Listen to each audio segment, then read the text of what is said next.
Hello, Mechwarriors. Digital Angel back for another video. I really meant to do this one the other day. Sorry, had other things going on.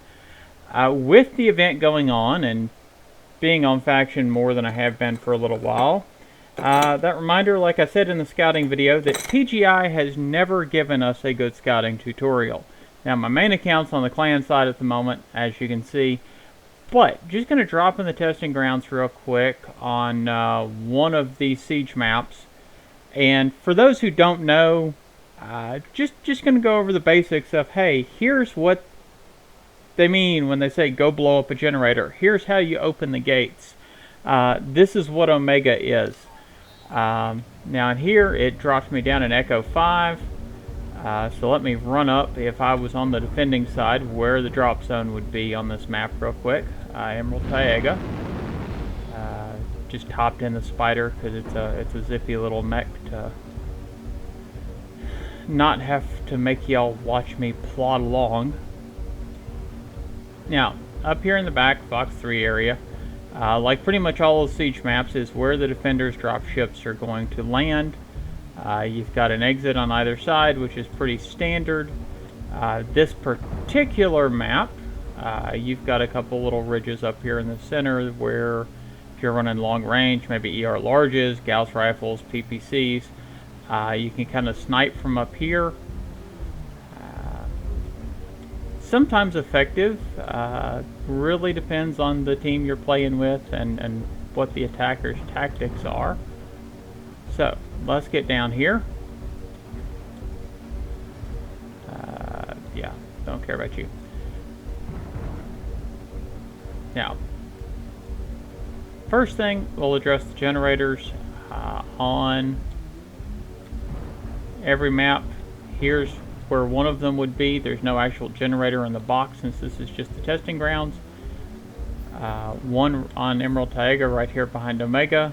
That I'm shooting would be Omega. You have to take out all three generators first on the attack mode. That little box there is another one, and over here right next to that catapult is generator number 3. Now, attackers coming in would have to destroy all three of those generators and then destroy Omega to win. Now, used to, the generators are sitting out in the open, but as you can see, there's some good spots up on the ridges there where attackers, especially if they've got lights with a lot of jump jets, can snipe as well. So they put these armored boxes around them, and you can shoot the box all day long, it'll never blow up. To actually destroy the generator, you have to shoot through this window and shoot the generator inside of it. So, important thing there. Now, on attack, because Siege has two modes, it either has attack or it has counterattack. On attack, one side is holding the base. These gates start closed.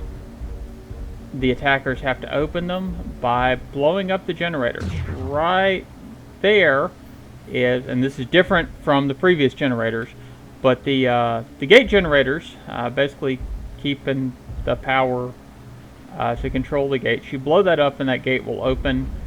This map, like most siege maps, has 2 gates. Sulphurous Rift has 3. I think all the others only have 2 if I remember correctly. And the gate on this side, generators right there. Now, you'd also have turret there, similar on the other side. Depending on the map, you've got turrets inside the base. So coming out here outside the base from the attacker's side, see, you can get up on these ridges and you've got a clear shot at that generator. It's kind of hard to shoot from the ground. You have to be able to get up somewhere on pretty much any of the maps. But basically all the maps have cliffs, ledges, things you can, outcroppings you can jump up on within about 300 meters. So even medium pulse lasers can do the job, can get in close enough. You do have to worry about getting shot by the turrets if you don't take them out first, but they're not super hard to kill. Your long range guys are almost going to guaranteed outrange the turrets. And on this side, let's go over here. Still say they need to add an achievement for, knock down 1,000,000 trees or something in the lumberjack title. And again, as you can see, I've got a clear shot right at that generator. Gates are closed. There'd be a turret there. There'd be a turret there. There'd possibly be some enemies at a couple spots that could shoot up at me, especially if they've got a Gauss or a PPC sniper back there. Some areas there. Kind of depends on exactly where you're at as to what those angles are. But go in, blow the hell out of those generators. The appropriate gate will open. Depending on the tactics you want to use and the group you're playing with as an attacker, you might want to open only one gate. You might want to open up two and be able to do a pincer, or just at least make the defenders split their forces on what gate you might be coming through, even if you come through as one group. But if you open up the multiple gates, it also means that the defenders can pour out them and come out to you that much easier, depending on the tactics they use. So we come in on Emerald Taiga. So we've got one generator right here, Gulf 5. I'd come over, shoot the hell out of here. Now what's nice here is if you're in this little nook by the orbital cannon, in fact I had this happen on a game yesterday. I didn't get a good recording on it though.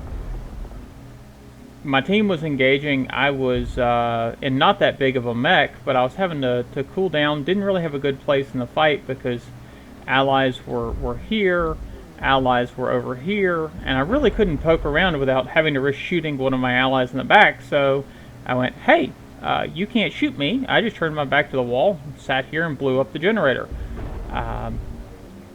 I didn't have any other valid targets to shoot at the time. Over here, you've got another one. Right on the Echo 5, Fox 5 line. Again, armored box. You've got to be able to shoot in there. And the window is only on one side.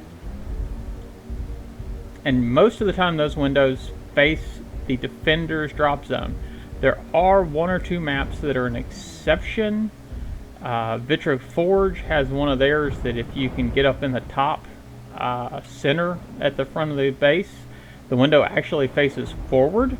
Again here, and again, if you're in a smaller mech, a lighter medium, and there's not combat immediately going on around you, or perhaps the enemy has snipers up there on those ridges for every time you poke out, you're getting hit hard. You can sit here, shoot the gen, shoot the gen, shoot the gen, and you've got nice cover. Once all three of those are down, Omega, which is this nice happy, let me make sure, because occasionally jumping up here you'll actually get stuck on it. But that thing right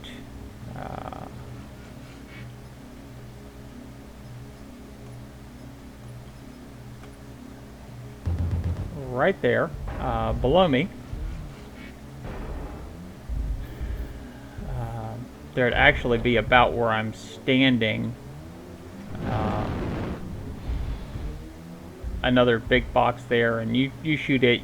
If the attackers blow that up, you win. It doesn't matter if the defenders have killed all but one of yours and your team hasn't gotten a single kill on attack. Destroy Omega, you win, period, end of story. Defenders have to basically protect Omega for 30 minutes.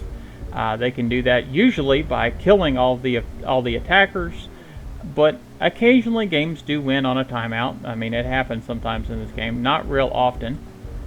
Now, there's a few key differences on counterattack. On counterattack, the gates would already be open, the generators would not be there, Omega still would be there. On counterattack, the attacker's objective is not to destroy Omega. On counterattack, the attackers have to, one, destroy Omega, but it doesn't have the generators, doesn't have all the turrets and such. The gates are already open. You don't have to worry about that. But on counterattack, the attacking team must also have a lead on kills and destroy Omega. So, even if they blow up Omega on counterattack, if you beat them on kills, defenders still win. Or they can wipe you out, but maybe run out the last couple seconds on the clock before they can destroy Omega, especially if their last guy is legged combat outside the gate, whatever, and can't make it over here to destroy it in time. Defenders win. So just a quick tutorial. I mean, the spacing of those generators kind of in a triangle pattern around Omega is very similar regardless of what siege map you're on. Where they're at is slightly different. Now the generators are targetable, and they'll show up almost like big nuclear signs on your mini map and on your battle grid. So we'd have one here, we'd have one here, we'd have one here. And then once those are destroyed, Omega will show up in your key if you're looking at that. I know some of the guys from my unit who don't usually play faction, usually stay on quick play, were a little confused at the beginning of this event. So I'm just trying to put this together to help everybody. Hopefully it was useful. Give me a thumbs up if you liked it, give me a thumbs down if you didn't. And feel free to subscribe. I'm trying to put out content at least a couple times a week, even if it's just gameplay videos. But hope this helps. Digital Angel signing out, and see you on the firing line.